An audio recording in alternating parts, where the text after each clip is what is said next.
मंडळी, काल परवा बातमी ऐकली, रील बघितल्या, यूट्यूबला सुद्धा पाहिलं आणि टीव्हीला सुद्धा न्यूज आल्या. सगळीकडे अगदी बाहेर पाय काढल्यानंतर प्रत्येकाच्या तोंडातून एकच गोष्ट ऐकायला मिळाली, खूप दुःखाची. मालेगावमधील डोंगराडे गावातील एक 3-3.5 वर्षाची मुलगी, तिचा बलात्कार करून, एका 24 वर्षाच्या नराधमाने तिचा बलात्कार करून तिला तोंडावर दगडाने खूप मारलं आणि मारून टाकलं. इतका क्रूर आणि एवढी विकृती वाढली गेली आहे. कालच्या दिवशी इंटरनॅशनल मेन्स डे होता, पुरुष दिन होता. खरंच पुरुषांनी पुरुष दिन साजरा करावा का? एवढ्या खालच्या तळामध्ये गेलेली मानसिकता, ही विकृती कधी नष्ट होईल? त्या 3-3.5 वर्षाची मुलगी, ती तर आई, मामा, बाबा, आजी, आजोबा बोलायला शिकली असेल. नाही बोलता येत 3-3.5 वर्षाच्या लेकरांना. जेव्हा तो तिच्या छाताडावर बसला असेल तेव्हा तिला जग किती क्रूर आहे याची भावना तिच्या मनामध्ये निर्माण झाली असेल. तिने कोणाला आवाज दिला असेल, त्याने काय केलं असेल, आणि अजूनही शासनाने त्याच्याबद्दल कुठलाही निर्णय घेतलेला नाही. महिला आयोगाचे अध्यक्ष कुठे आहे? मुलगी श्रीमंताची असो, मुलगी गरिबाची असो, मुलगी खरंच आपल्या अंगणामध्ये सुरक्षित आहे का? आपण हा विचार केला पाहिजे. आणि वाईट नका वाटू देऊ, चांगलंच सांगते आहे आणि या गोष्टीला मी माफी सुद्धा मागणार नाही. आपली मुलगी आपल्या सख्या बहिणीच्या घरी सुद्धा नका पाठवू. सुट्टींमध्ये मामाच्या घरी, आत्याच्या घरी, कुणाच्याही घरी पाठवू नका. अगदी छाती ठोकपणे सांगते, आपल्या शेजाऱ्याच्या घरामध्ये सुद्धा आपली मुलगी एकटीला कधीच पाठवू नका. कुणावरच विश्वास ठेवू नका. आपल्या पोटी जन्माला आलेला मुलगा आणि आपल्या पाठी जन्माला आलेला भाऊ आणि आपल्याला ज्याने जन्म दिला तो बाप, कोणावरच विश्वास ठेवू नका. मानसिकता एवढी क्रूर झालेली आहे. आपण म्हणतो की आता भगवंताकडे वळत आहे, धार्मिकतेकडे जग वळत आहे. आपला भारत, आपली संस्कृती धार्मिकतेमध्ये परावर्तित होत आहे, पण 50% आणि 50% विकृतीकडे जात आहे. आपल्याला कळतं का? अरे एवढीशी लहान मुलगी, तिला एवढं किती त्रास झाला असेल त्या गोष्टीचा, आणि अजूनही शासन, कुठलाच कायदा, काहीच नाही. मी बातम्यांमध्ये बघितलं, त्याला पोलीस एवढ्या, त्याच्या आजूबाजूला एवढी सिक्युरिटी होती आणि त्याला जेल बंद करत असतील. मी काही एवढं पूर्ण पाहिलं नाही, ती 20-30 सेकंदाची रील असते, त्यामध्ये पाहिलं. त्याला किती सुरक्षित नेत आहे गाडीमध्ये, इतकं सुरक्षित. एका अन्याय आणि अत्याचार करणाऱ्या माणसाला, मुलाला, नराधमाला इतकं सुरक्षित नेत आहे. जर त्याचं लिंग एका मुलीचा बलात्कार करू शकतं तर कायदा त्याला शिक्षा नाही देऊ शकत. बाबासाहेब आंबेडकरांनी एवढे कमकुवत कायदे तर नाही बनवले. कायदा कोणासाठी असतो? कायदा फक्त संविधानासाठी नाही, पुस्तकांपुरता नाही, शिक्षणासाठी नाही, पगार कमवण्यासाठी नाही. जितकं लक्ष तुम्ही वेतनवाढीवर देत आहे, जेवढे आंदोलन करत आहात तुम्ही वेतनवाढीसाठी, आपल्या समाजाला सर्व काय, आपला समाज विकसित झाला पाहिजे, विकास झाला पाहिजे, यासाठी तुम्ही आंदोलन करत आहात, तर तुम्ही त्या मुलीसाठी का बरं काही नाही करू शकत? एकट्या त्या मुलीचीच गोष्ट नाही, 2023 मध्ये आकडेवारी केली तर ती आकडेवारी पाहिली तुम्ही? त्याच्यामध्ये सगळ्यात जास्त बळी हे बलात्काराचेच आहे आणि त्याच्यामध्ये बळी मुलीच आहे. तुम्ही जा ना, मी ऐकलेलं आहे, मला एवढं माहिती नाही, मी कित्येकांच्या तोंडून ऐकलेलं आहे. वेश्यांचं शहर आहे, तुम्ही तिथे जा ना. त्या पैसे घेतात आणि समाजामध्येही वेश्या म्हणून खूप बायका राहतात. तुम्ही त्यांच्याजवळ जा आणि तुमची पूर्ण वासना, पूर्ण तुमचे काय ती विकृती आहे, तुम्ही त्यांच्यावर यूज करा. त्या एवढ्या लहान मुलींनी काय केलं तुमचं? आणि तिला पाहून त्याच्या मनामध्ये वासना तरी कशी निर्माण झाली? चॉकलेट देऊन तिला पाठवून दिलं असं बोलला तो. त्याचे आई वडील तिला विचारायला तिचे आई वडील त्याला विचारायला गेले तेव्हा. आणि त्या आई वडिलांनी सुद्धा आपली मुलगी अशी कोणाच्या विश्वासावर कशी ठेवली असं असं बातम्यांमध्ये पाहिलं की 15 दिवसापूर्वी तिच्या वडिलांची आणि त्याची भांडण झाली होती. आणि त्या भांडणचा त्याने बदला घेतला. तिच्या बापाशी घेतला असता. पण काही असो, त्या छोट्या बिचाऱ्या प्रज्ञाला तिला न्याय मिळालाच पाहिजे. तिला न्याय मिळाला पाहिजे. ते बातम्या जेव्हा मी पाहिल्या, जेव्हा बातम्या ऐकल्या, मला 3 नणंद आहे. माझ्या एका नणंदला मुलगी आहे. मला आमची दक्षता आठवली. 7 वर्षाची आमची दक्षता मला आठवली. 8 वर्षाची आहे ती. 8-8.5 वर्षाची होईल ती आता. ती आठवली. माझ्या लहान 2 बहिणी आहे. माझ्या दोघी लहान बहिणींना 3 मुली आहे. त्या मुली आठवल्या. मी आताच विचार करत होती, आता ह्या 3 मुली खूप मोठ्या झाल्या. माझ्या बहिणीच्या 2 मुली आणि माझ्या नंदेची 1 मुलगी. आता ह्या मोठ्या झाल्या. आता मी उन्हाळ्यामध्ये त्यांना 3घांना माझ्या घरी आणेल.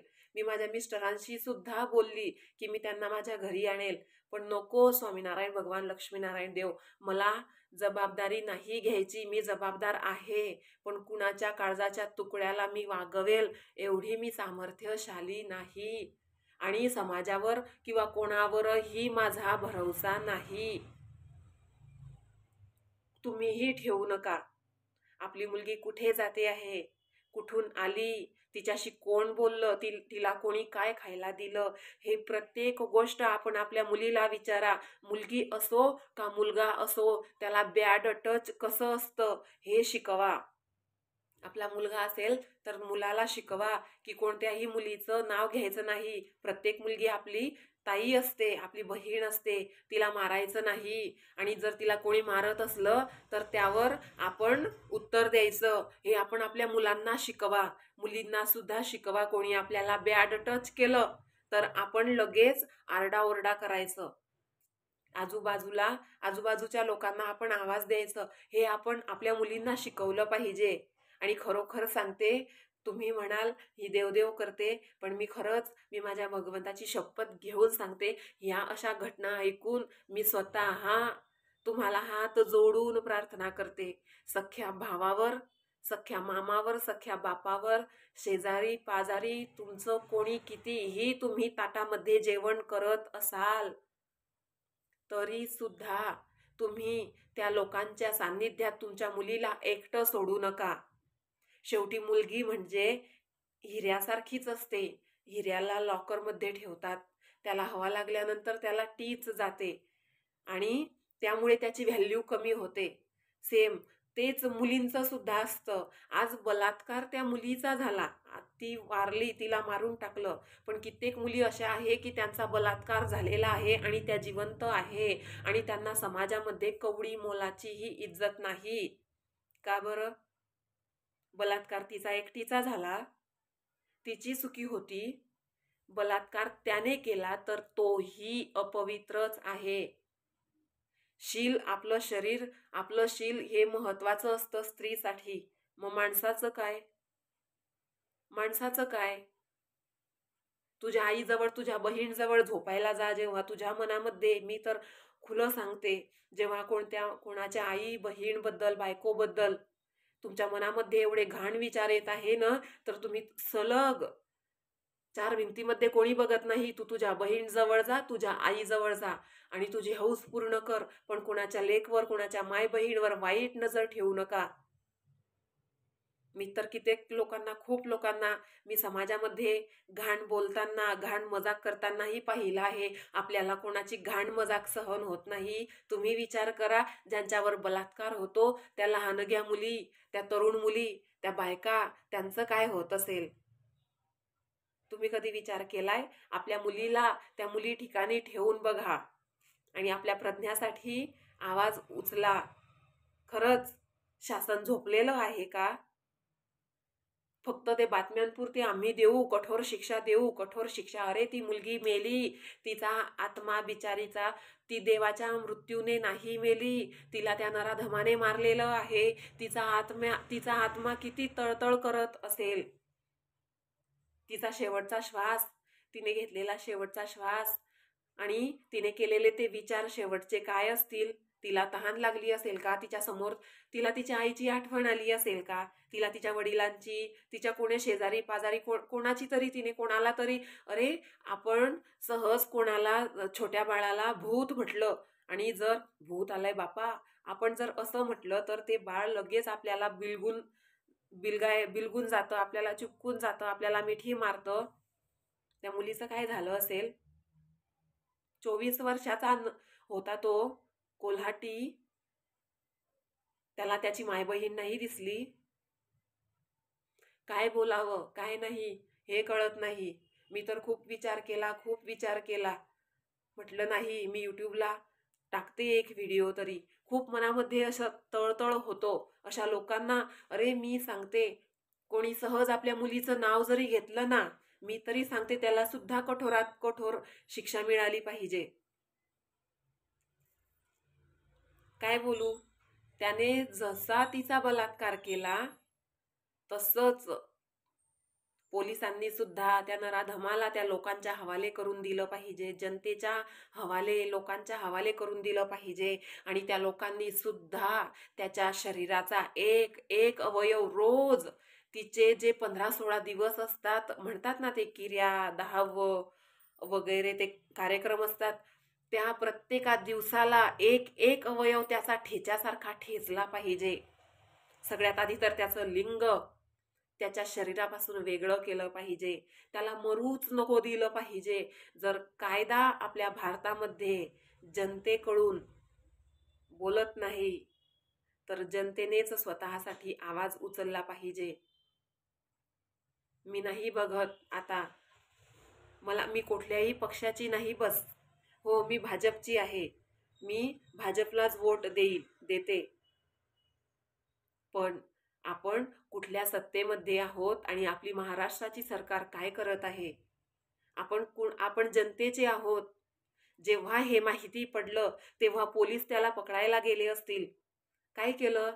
तो चांगला खातो आहे, त्याला सगळं चहा पाणी नाश्ता जेवण सगळं मिळतं आहे. त्याच्या आता टेस्ट करतील. त्या मुलीच्या टेस्ट झाल्या.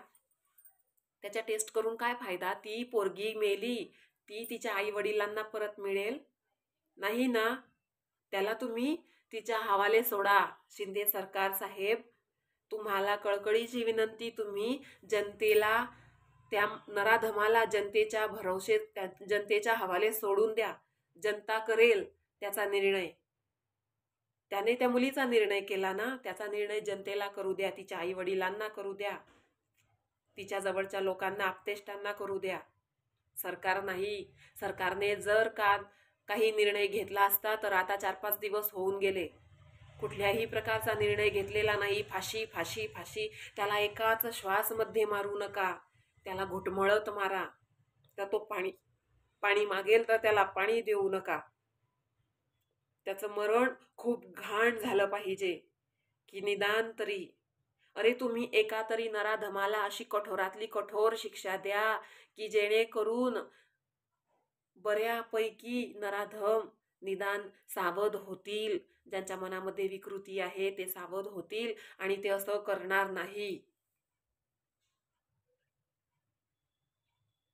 बोलायचं एवढंच होतं. प्रज्ञाताईला, तिच्या आत्म्याला भगवंताच्या कृपेने शांती मिळो, सद्गती मिळो, भगवंताच्या चरणी तिला वास मिळो.